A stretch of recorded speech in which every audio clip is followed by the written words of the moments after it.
अस्सलाम वालेकुम, कैसी हैं आप? ठीक है। अच्छा, अब नेक्स्ट जो हम टॉपिक करने लगे हैं उसका हमारे पास नाम है टोपोलॉजिकल सॉर्ट। ठीक है। ये एक हमारे पास ग्राफ्स की नोड्स को अरेंज करने का एक मेथड है। इसको हम कहते हैं लीनियर ऑर्डरिंग ऑफ वर्टिसेस। ठीक है, कि हमारे पास जितनी वर्टिसेस होती है उनको हम लीनियरली ऑर्डर कर देते हैं इन अ डैग। डैग क्या होता है? Directed a cyclic graph. कि जो आपका जो ग्राफ आपके पास गिवन होगा वो डायरेक्टेड और ए साइक्लिक होना चाहिए। ए साइक्लिक का क्या मतलब है कि उसके अंदर कोई साइकिल एग्जिस्ट नहीं करना चाहिए और वो डायरेक्टेड होना चाहिए, कि उसके अंदर एरोज वाले एजेस होने चाहिए। ठीक है।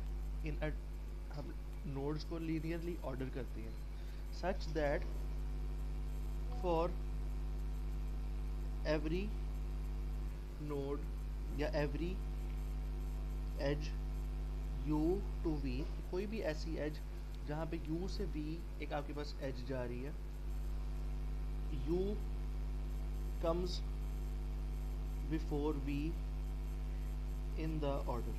कि आपके पास जो अगर फॉर एग्जांपल a नोड से b नोड के पास आपके पास एक एज है, तो अब जो आपके पास टोपोलॉजिकल सॉर्टिंग होगी उसके अंदर क्या आपके पास होगा कि a पहले आएगा और b बाद में आएगा। ठीक है, ये हमें टोपोलॉजिकल सॉर्ट कहता है। ठीक है, मैं इसकी एक एग्जांपल ग्राफ ड्रॉ कर लेता हूँ, फिर उसके ऊपर हम टोपोलॉजिकल सॉर्ट का जो एल्गोरिथम है उसको रन करके देखते हैं। ठीक है।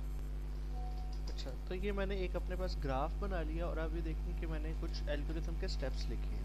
अभी एल्गोरिथम के क्या स्टेप्स हैं, और थर्ड स्टेप हमारे पास, फर्स्ट स्टेप है कि find in degree of every vertex. In degree मैंने क्या बताई थी कि हर नोड पे जो इनकमिंग एजेस हैं उनको काउंट कर लिया जाए तो हमारे पास इन डिग्री आ जाती है।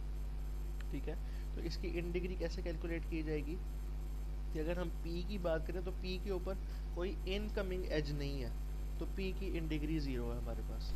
ठीक है, इसी तरह हम r की बात करेंगे तो r की भी इन डिग्री हमारे पास 0 है। q के ऊपर दो एजेस इनकमिंग हैं तो इसकी जो वेटेज है, जो इन डिग्री है वो 2 है। s और v के ऊपर एक एक एज आ रही है तो उनकी इन डिग्री 1 है। ठीक है, t और u की भी इन डिग्री 1 है। ठीक है, तो सबसे पहले हमने हर नोड के लिए इन डिग्री कैलकुलेट कर दी। उसके बाद वो क्या कहता है, delete vertex with in degree equal to 0, also delete its edges. ठीक है, आपने इसकी एजेस, जिस नोड की इन डिग्री 0 होगी एक एक करके डिलीट कर देना। जिस नोड की इन डिग्री 0 हो उसको आपने डिलीट कर देना, और उससे निकलती भी जो एजेस, आउटवर्ड एजेस हैं, आपने उनको भी डिलीट कर देना। ठीक है, और तीसरा स्टेप क्या है कि repeat step 1 and 2।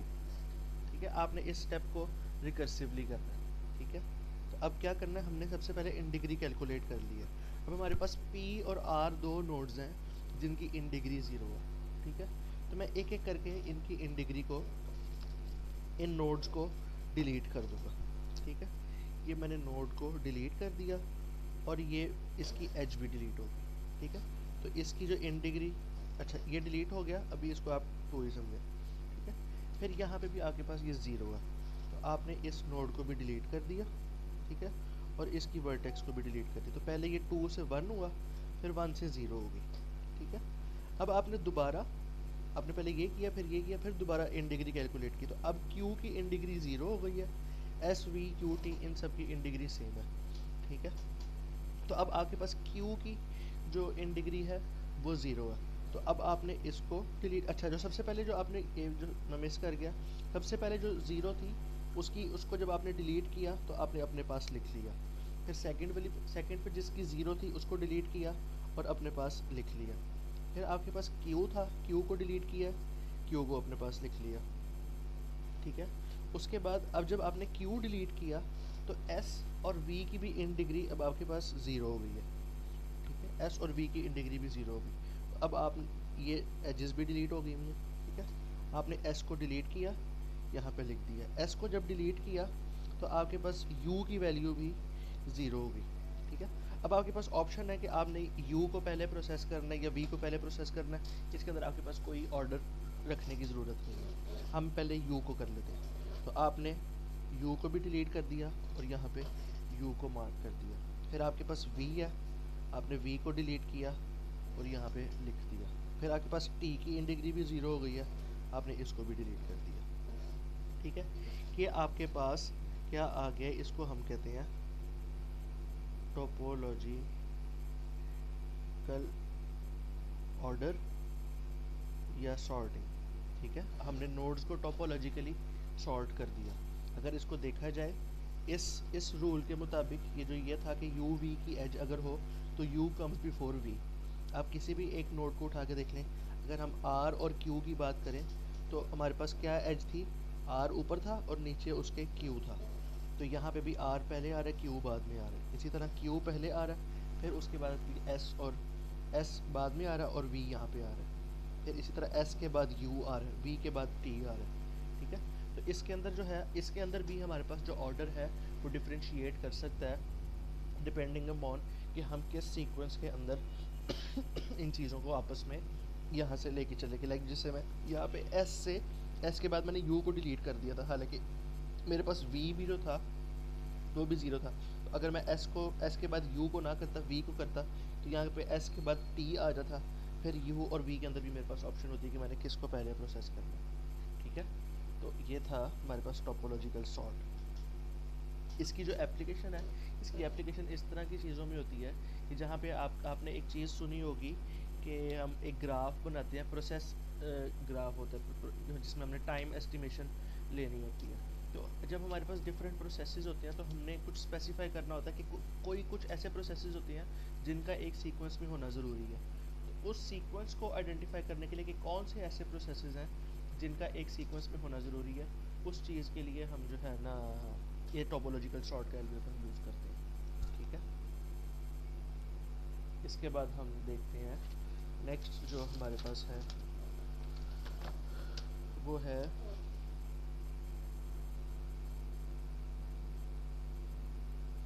Minimum spanning tree, MST, ठीक है।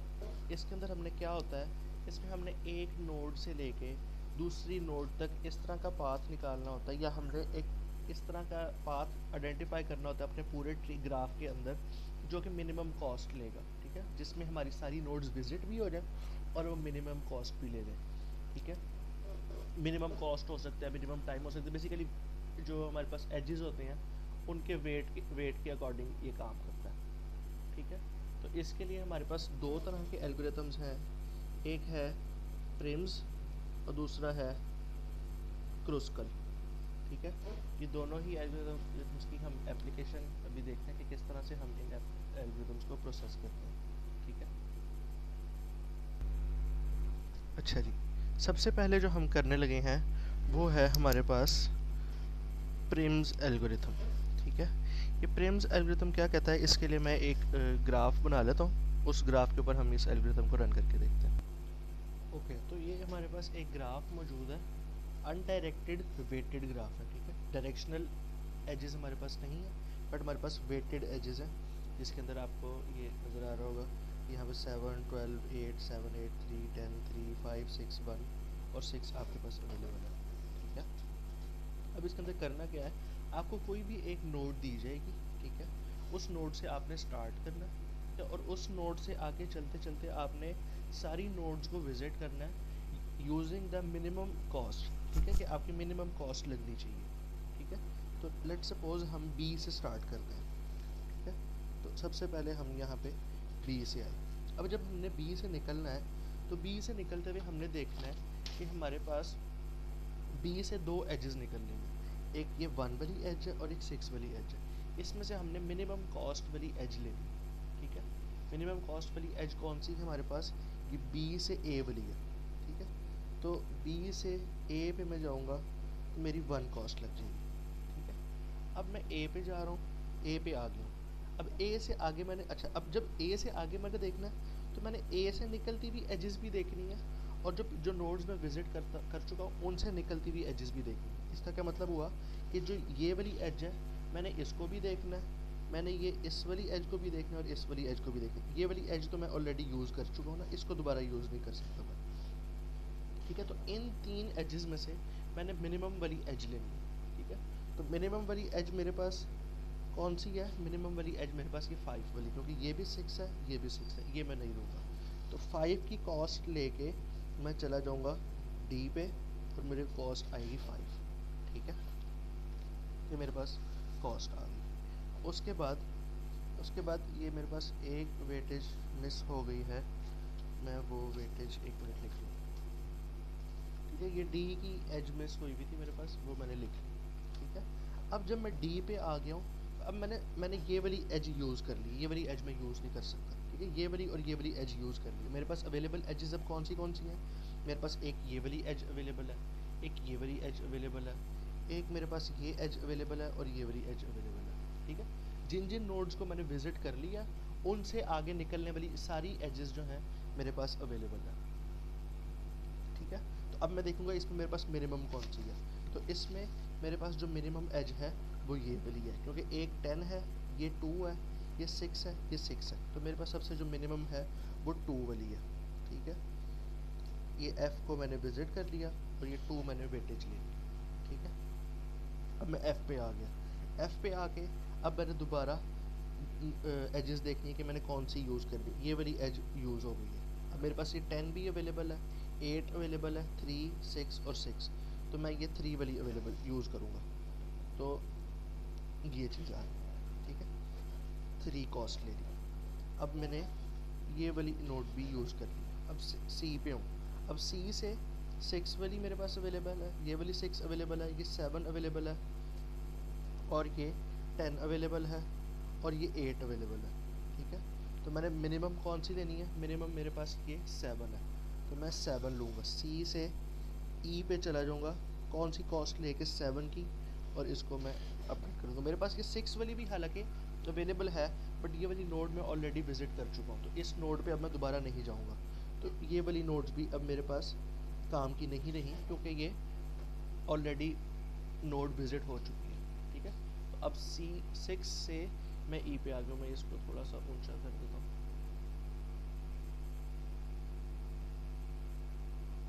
ठीक है, मैं यहाँ तक पहुँच गया, ई तक पहुँच गया।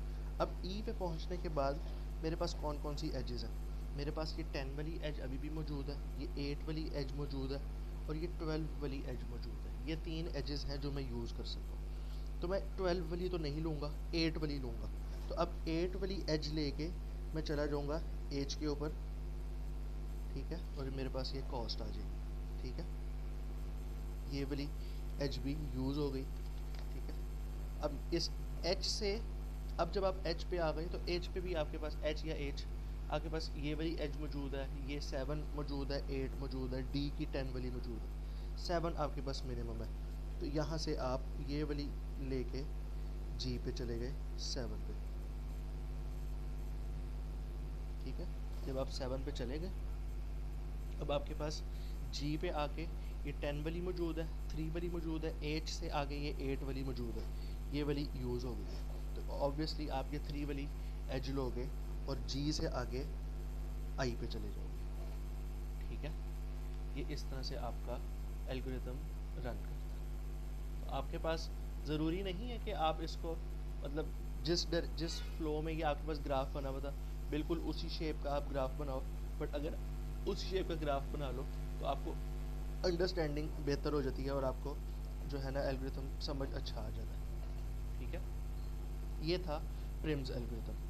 आपको जब आपने एमएसटी बना लिया हो, फिर एमएसटी बनाने के बाद आपको कहा जा सकता है कि इसकी कॉस्ट बताएं कि इस एमएसटी की आपके पास कॉस्ट क्या है। तो आपने कुछ भी नहीं करना, ये जो जो वेटेजेस आपने ली हैं उन सबको ऐड कर देना है और आपके पास कॉस्ट आ जाएगी। तो हमारे पास क्या आती है 10, 20, 26 और 30, आपके पास इसकी कॉस्ट आ गई 30। ठीक है, नेक्स्ट जो है वो हम इसी एल्गोरिथम के ऊपर, किसी ग्राफ के ऊपर या किसी और ग्राफ के ऊपर हम एक और जो दूसरा हमारे पास एल्गोरिथम है क्रुस्कल का, वो अप्लाई करके देखते हैं कि वो किस तरह से काम करता है। ठीक है, तो तो ये नेक्स्ट जो हमारे पास टॉपिक है वो है क्रुस्कल एल्गोरिथम का।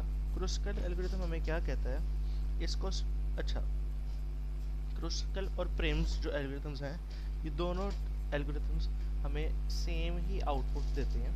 ठीक है, जो एमएसटी हमारे पास बनना होता है वो हमें सेम आउटपुट बना के देता है, और उनकी कॉस्ट भी हमारे पास सेम आ रही होती है अगर हम सेम ग्राफ के ऊपर दोनों एल्गोरिथम्स को रन करें। मैंने एग्जांपल एक और ली है।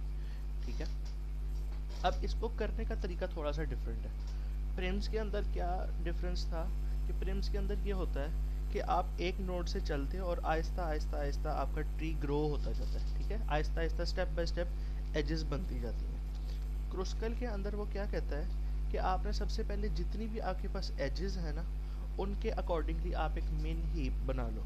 इसका क्या मतलब होता है, हम कोड के अंदर जब एजेस स्टोर करवाते हैं ना, खासतौर पर जब हमने विद वेट करवानी होती हैं, तो हम इसको ऐसे स्टोर करवा सकते हैं। लाइक आप इसको ऐसे लिख सकते हो कि b कॉमा ई, ठीक है, और उसकी वेटेज कितनी है 2। हम इस तरह से एक इसका अगर पाइथन में कर रहे हो खास तौर पे, तो हम इस तरह से एक इसका पेयर बना लेते हैं। ठीक है, कि बी ई की जो एज है उसका वेट 2 है, ए बी की जो एज है उसका वेट 5 है। ठीक है, तो इस तरह से एजेस की बेस पे हमने एक मिन हीप बना लेना। मिन हीप का क्या मतलब है कि जब हम इसका मिन हीप बनाएंगे तो हमारे पास जो स्मॉलेस्ट वेट की जो एज होगी वो सबसे ऊपर आ जाएगी।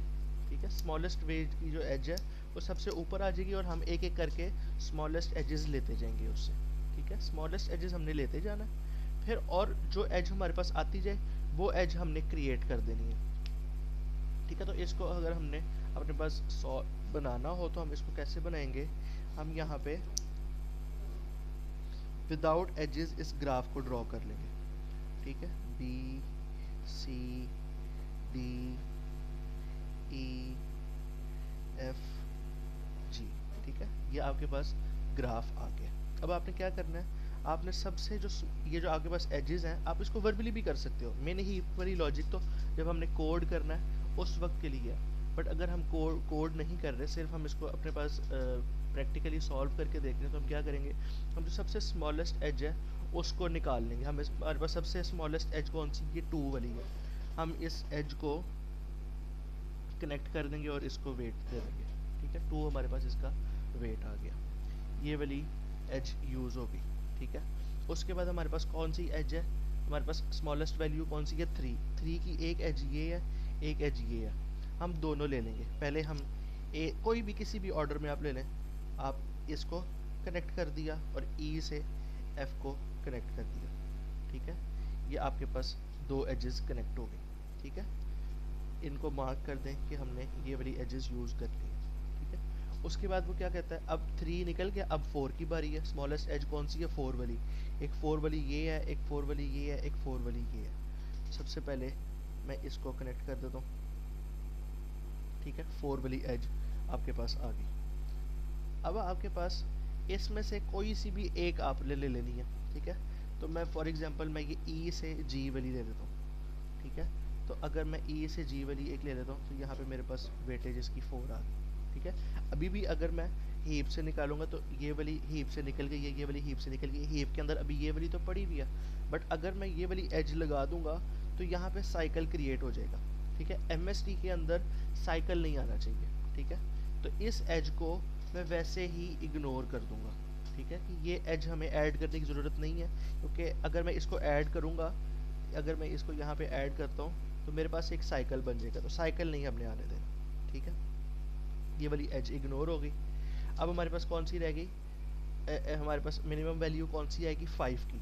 तो 5 की हमारे पास ये एक ही एज है और इसको हम इसके साथ कनेक्ट कर देंगे। ठीक है, अब ये आपके पास एक एमएसटी बन गया।